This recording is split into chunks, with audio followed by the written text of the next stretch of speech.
So nice to be here and that you can spend some time with us and hear a story.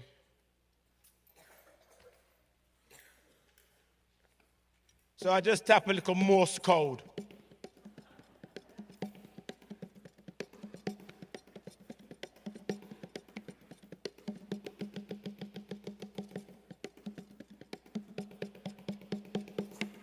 Language is rhythm, and rhythm is language, like music, like poetry, like song. Language is rhythm, and rhythm is language, like music, like poetry, like song. When you catch it, follow. Language is rhythm, and rhythm is language, like music, like poetry, like song. Let's go. Language is rhythm, and rhythm is language, like music, like poetry, like song. Few more times. Language is rhythm, and rhythm is language, like music, like poetry, like song. Catch a swing. Language is rhythm, and rhythm is language, like music, like poetry, like song. We got it, come on. Language is rhythm, and rhythm is language, like music, like poetry, like song.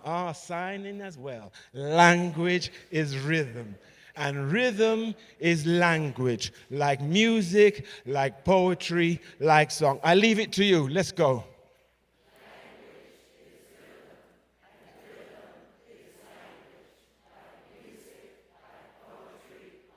You got it one more time, and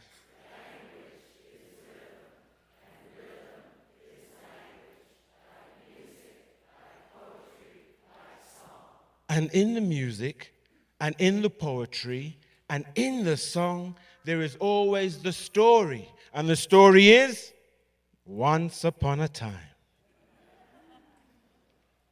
Now, at this point, you can hackle or heckle, because, inside this story, it's about Mr. Salt and Mrs.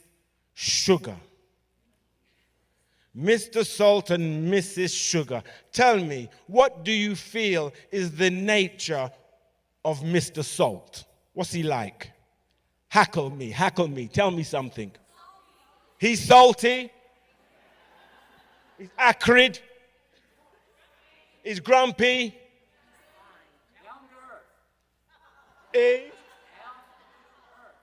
Down to earth.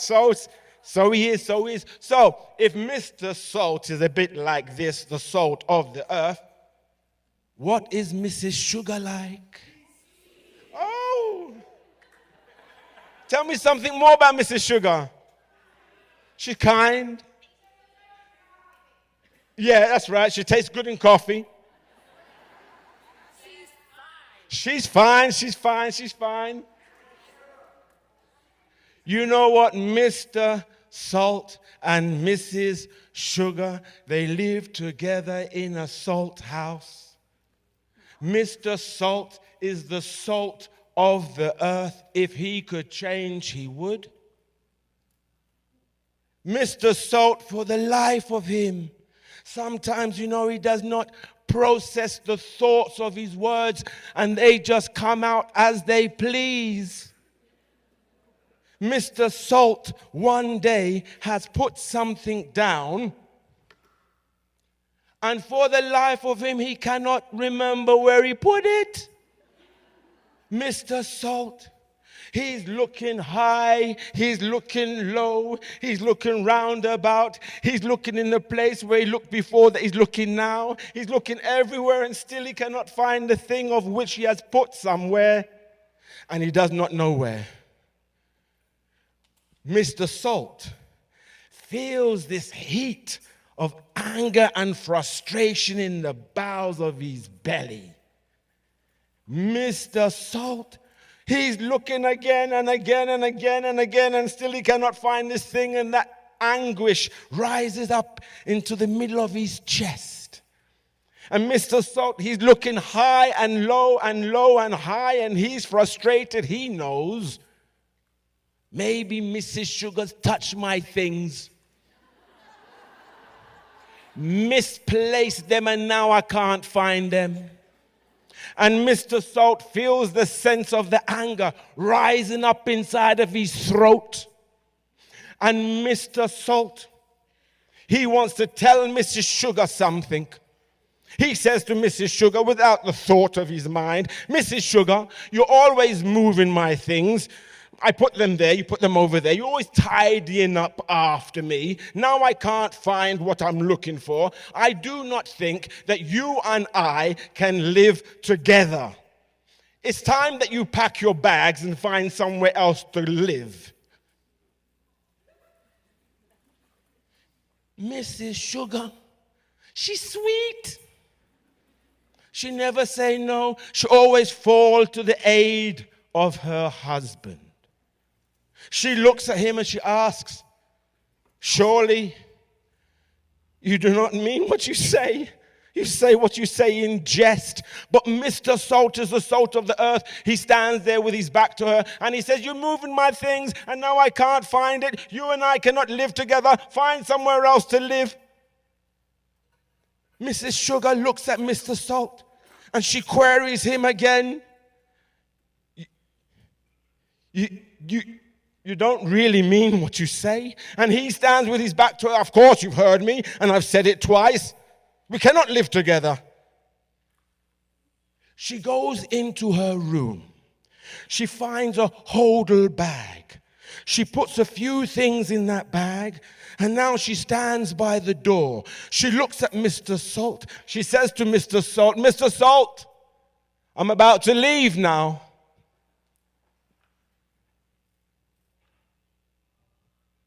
She looks at him. She leaves the salt house and makes her way out into the world. As Mrs. Sugar is walking, Mrs. Sugar, she looks to the sky and she says, Sky, will you cry for me? I cannot cry. If I cry, my tears are going to cut a line into my face. I cannot cry.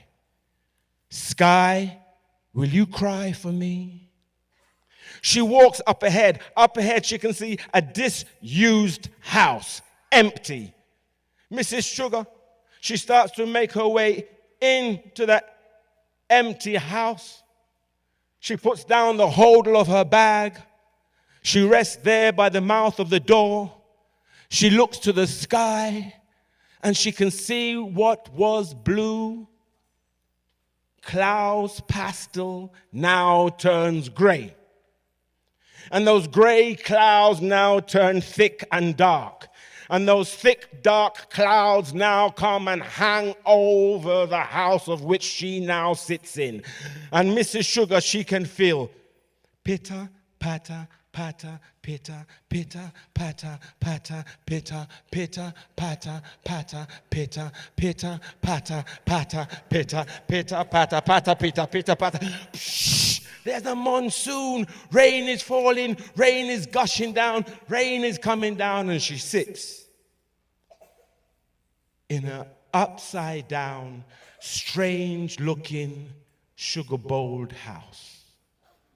She looks to the sky and says, Sky, you hear my prayer, for now you cry for me. And she sits. Tell me something. In the house of Mr. Salt, what do you think's going on and what do you think's happening? Heckle me. It's dissolving. It's melting. It's wasting away. Mr. Salt is there. The walls have become wet. The ground is filling up with water. The furniture is starting to dissolve. The salt house, salt furniture, Mr. Salt is getting wet. And Mr. Salt thinks to himself, what is happening? My house is crumbling around me. My furniture is crumbling around me. And Mr. Salt, all a tither this way and that way. He looks through the window and he can see up ahead in a strange looking like upside down sugar bowl house. sitting at the entrance is his dear and only sweet wife, Mrs. Sugar. And Mr. Salt says, I'm going to go and speak to Mrs. Sugar. I'm going to ask Mrs. Sugar if she can take me back. I'm the salt of the earth. If I could change my ways, I would. But I just think and things come out of my mouth. I can't help it. And so he puts on a jacket. And he runs out in that monsoon blanket of rain. And he sees behind him his house dissolving and crumbling into grains. And he running, trying to dart through the droplets of rain. He's becoming drenched from the top of his head down to his big toe. He is drenched all the way through to the bone. He reaches the house of Mrs. Sugar and knocks and taps upon the door. Mrs. Sugar, please, will you let me in? I'm getting wet from the top of my head down to my big toe, all the way through to my bone. Mrs. Sugar has never, ever said no, and she's not going to say no now. Mrs. Sugar, she says, you're not a nice man sometimes. You say things without thinking. Words come out of your mouth regardless of who you hurt or who you concern and trouble. Why do you not think before you speak? And he in turn says, I'm salt. It's the way I am.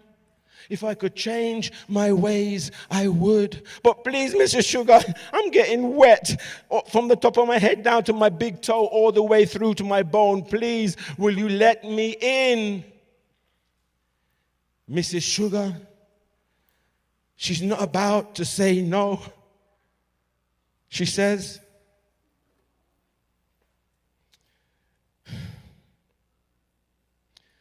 I will let you in only if you agree that you and I will live by your rules and my rules and your rules. If you can agree to that, then yes, you may come in. Mr. Salt is there saying, Mrs. Sugar, of course I agree. I'm getting wet from the top of my head down to my big toe, all the way to my bone. Mrs. Sugar, please, would you let me in? Mrs. Sugar, she's kind of happy to see him. She says, mind my words, your rules, my rules. Do you agree? Yes! And he runs in. She opens her arms. He runs into her arms. They embrace and they kiss.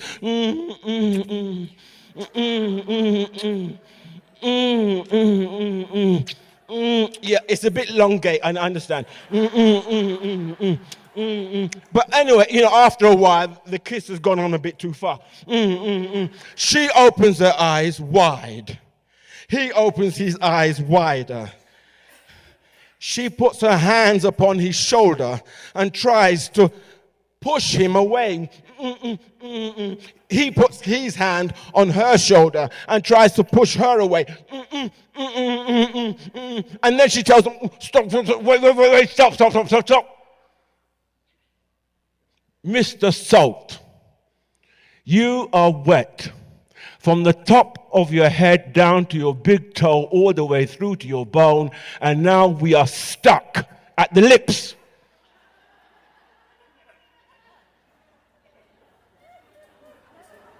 We will have to wait until you dry off. So they wait. And they wait. Mr. Salt becomes dry. And gradually, he begins to separate from Mrs. Sugar. And everything is fine. Everything is nice. They live together in that strange sugar bowl house. But nature is nature and takes a long time to relearn itself. And one day, that day always comes. Mr. Salt, for the life of him, he's put something down. And he cannot think where he's put it. He's looked high, he's looked low, he's looked roundabout, he's looked in the same place that he's looked before, that he's looked already. And he can feel the frustration of anxiety in the pit of his stomach. And he looks again, and he looks again, and he can feel the anxiety and that rage inside of his chest. And he looks again, and he looks again, and now he can feel that pit of anxiety in his throat. And he wants to tell Mrs. Sugar something. He wants to give her some of his words. But he licks his lips before he speaks. And Mr. Salt hears himself say, "My darling, my sweet, my love, my angel, my dove. I've put something somewhere of which I've misplaced and I cannot find it. If there's any time in your time that you can spare with me to have a look for it, please, I need your assistance." Mrs. Sugar looks at him like he's a stranger. He doesn't usually talk like that. Mrs. Sugar, who never says no, who always falls to the aid of her husband before she answers him and speaks. She licks her lips. Yeah. And she finds herself saying, "You're a grown man, you're not wearing nappies. Or as you say in America, Pampers. Listen, I'm doing something, I've got something to do. I'm in the middle of something. If you can't take care of your own self and you're not a child but a man, I will help you once I finish doing what I'm doing, and maybe I will come to assist you." "Oh," she says, "I don't usually talk like that." But now, Mrs. Sugar understands the true nature of Mr. Salt. And Mr. Salt now understands the true nature of Mrs. Sugar. And with that communicative understanding, they can live together in the upside down sugar bowl house.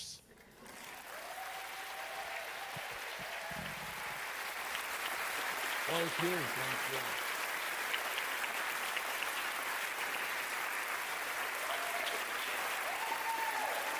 you. Language is rhythm, and rhythm is language, like music, like poetry, like song. Let's go. Language is rhythm, and rhythm is language, like music, like poetry, like song. A few more times. Language is rhythm, and rhythm is language, like music, like poetry, like song. I leave it to you. Let's go.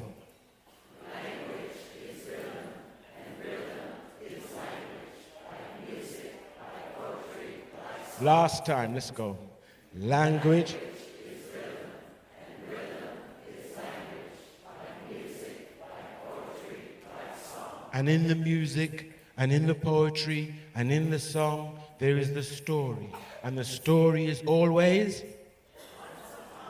once upon a time, there was this man and there was this woman. This man and the country had seen and been through a war. The man, he had returned back, and now he was languishing at home, and his mind was somewhere, his spirit was somewhere, and his dear sweet wife, she tried to entertain him as best as she could, to bring him the sweet meats, the juices, the pies, the cakes, the things of which he liked, but all of which she turned away. She tried everything to entice him, to encourage him, but nothing would turn his spirit from his gloomy nature.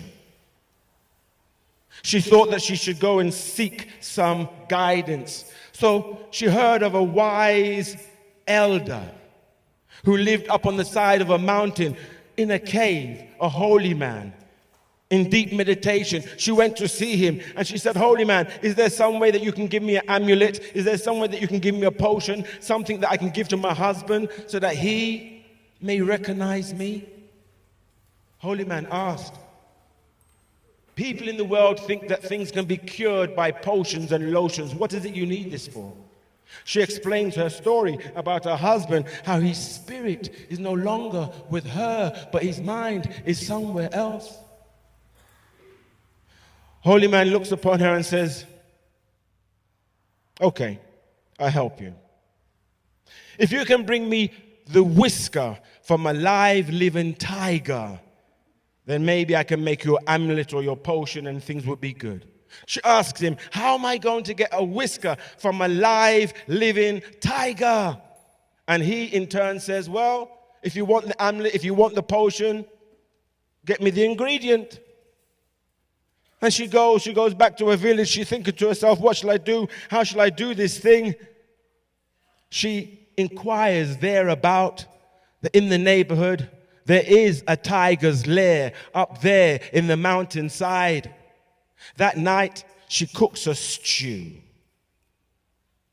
She dresses in dark clothes. She takes that calabash of stew and she makes her way up into the road where the tiger's lair is. But she is very far away from the tiger's lair, and she begins to sing. Tiger, tiger, come from the cave. I wish to take a whisker from you.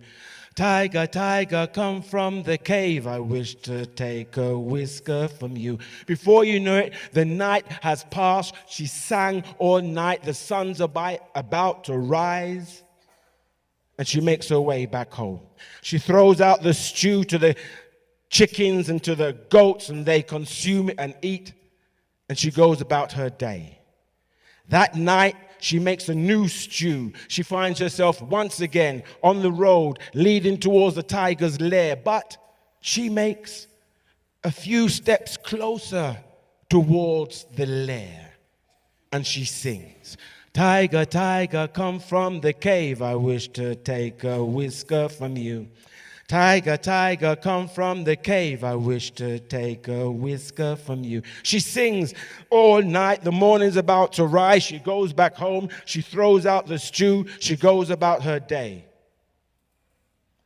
Each and every single night for nearly the past month, she goes towards the tiger's lair and sings. Each and every single night, she takes a step closer and closer towards the tiger's lair. Each and every single night, she takes a step closer and closer to the tiger's lair. Now, she stands in the mouth of that tiger's cave and sings. Tiger, tiger, come from the cave. I wish to take a whisker from you. Tiger, tiger, come from the cave. I wish to take a whisker from... The tiger, smelling the food, hearing the singing, constantly comes now out of its lair.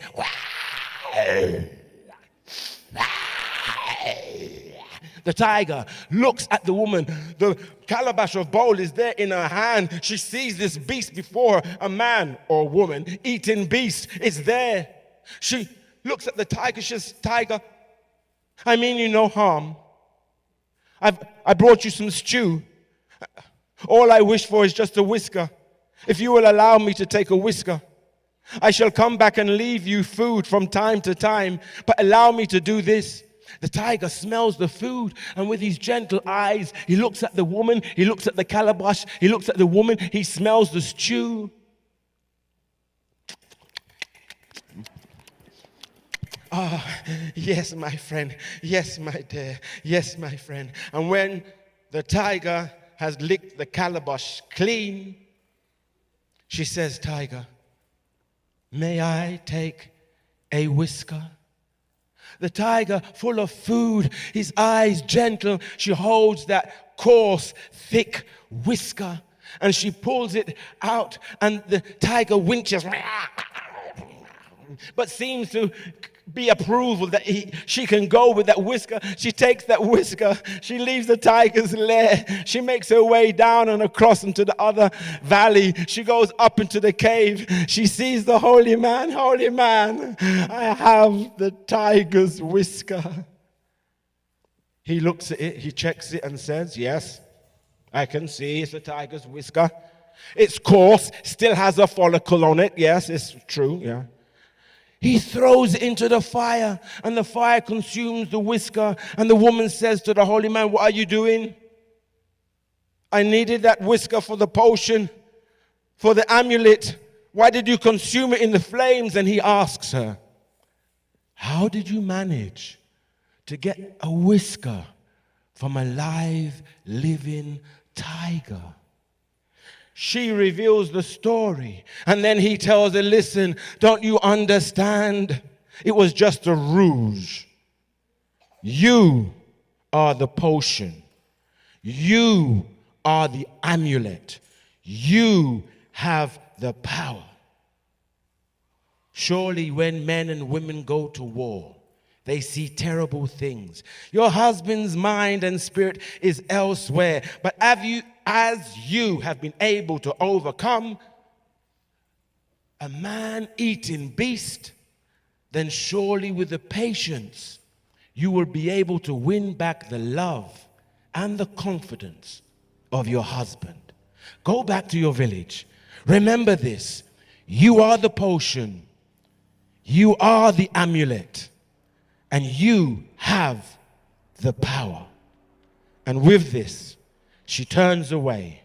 She goes back down to her village with a song in her mind and her dreams in her heart. Tiger, tiger, come from the cave. I wish to take a whisker from you. Language is rhythm, and rhythm is language, like music, like poetry, like song. Let's go a few more times.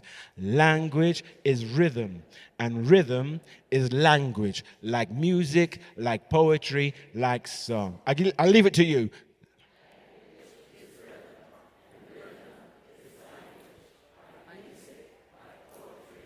A few more times, let's go.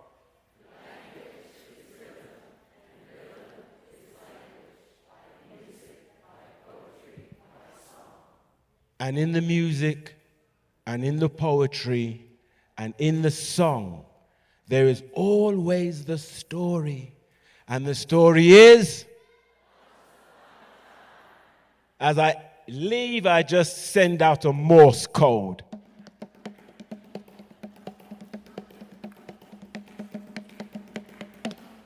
Thank you.